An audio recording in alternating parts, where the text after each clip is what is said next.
자, 경기 침체가 장기화되고 글로벌 경제 환경의 불확실성이 커지면서 우리 경제와 민생의 어려움도 심화되고 있습니다.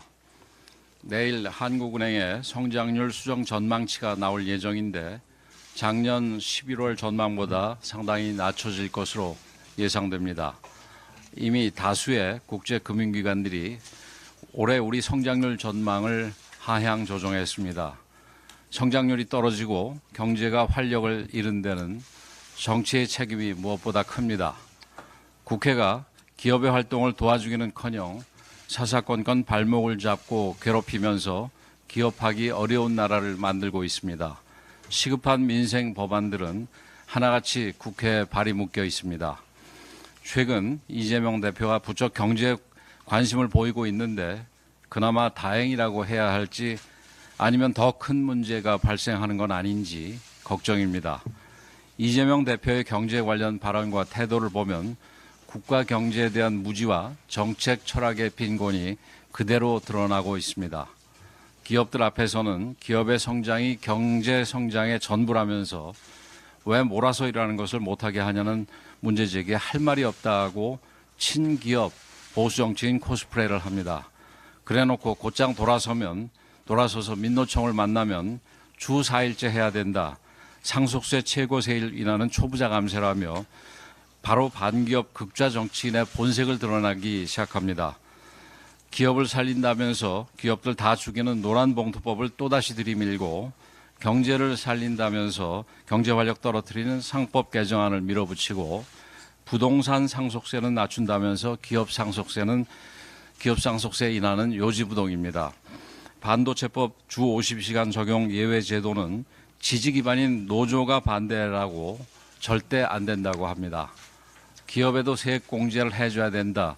근로소득자에 대한 감세도 필요하다고 감세 정책을 주장하면서 동시에 전 국민에게 25만 원 현금 살포를 하겠다고 합니다. 세금을 깎으면 국고 수입도 그만큼 줄게 되는데 그 돈은 어디서 나옵니까? 혈세 퍼주면서 세금도 깎아주겠다는 것은 미래 세대야 어떻게 되든 말든 국고를 거덜나겠다는 말과 다르지 않습니다. 국민을 편을 갈라 표를 챙기고 세금을 살포해서 표를 사는 것이 민주당의 오랜 전통이기는 합니다. 서민을 위한다면서 서민 경제를 박살낸 소득주도 성장, 집 가진 사람을 죄인으로 몰아붙이다 집값만 폭등시킨 부동산 정책, 먼저 이런 정책들에 대한 석고대죄부터 해야 되지 않겠습니까? 민주당이 밀어붙인 획일적 주 50시간제 최저임금 급등, 비정규직 제로 하나같이 우리 경제에 큰 부담이 됐는데 책임감도 느끼지 않습니까? 그런데 오락가락하는 이재명 대표는 더 위험합니다. 기존의 민주당이 역주행 수준이었다면 이재명 대표는 역주행에 난폭운전에 음주운전까지 더해서 도로를 온통 난장판으로 만들고 있습니다. 이재명의 민주당이 대한민국을 어느 낭떠러지로 몰아가는 건지 추측조차 불가능한 지경입니다. 민주당과 이재명 대표가 보수정당의 정책을 베낀다고 해도 성과만 제대로 낼 수 있다면 뭐가 문제겠습니까? 하지만 베끼려면 제대로 베껴야 합니다. 남의 답안지 훔쳐보며 자기 마음에 드는 분만 골라 베끼면 오히려 정답에서 더욱 벗어나게 됩니다.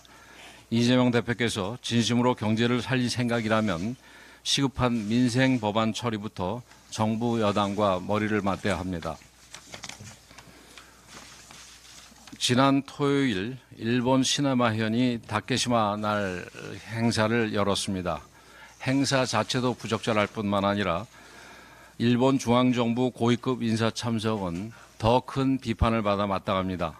독도는 대한민국 고유의 영토입니다. 역사적으로도 국제법으로도 명백한 사실이며 그 누구도 부정할 수 없습니다. 일본 정부의 강력한 유감을 표명합니다. 이 같은 경솔한 행동은 양국 미래 발전의 걸림돌이 될 뿐입니다. 국제 정세가 하루가 다르게 급변하고 있습니다. 이 혼돈의 시기에 한일 양국은 반목과 갈등보다는 화해와 협력을 통해 공동의 이익을 추구해야 합니다. 대한민국은 대의를 위해 일본에 먼저 손을 내밀었습니다. 우리의 선의에 찬물을 끼얹는 어리석은 행동을 하지 않길 바랍니다. 올해는 한일 국교 정상화 60주년이 되는 해입니다. 일본 정부가 이 의미를 다시금 되새기며 전향적인 자세를 취해지기를 바랍니다.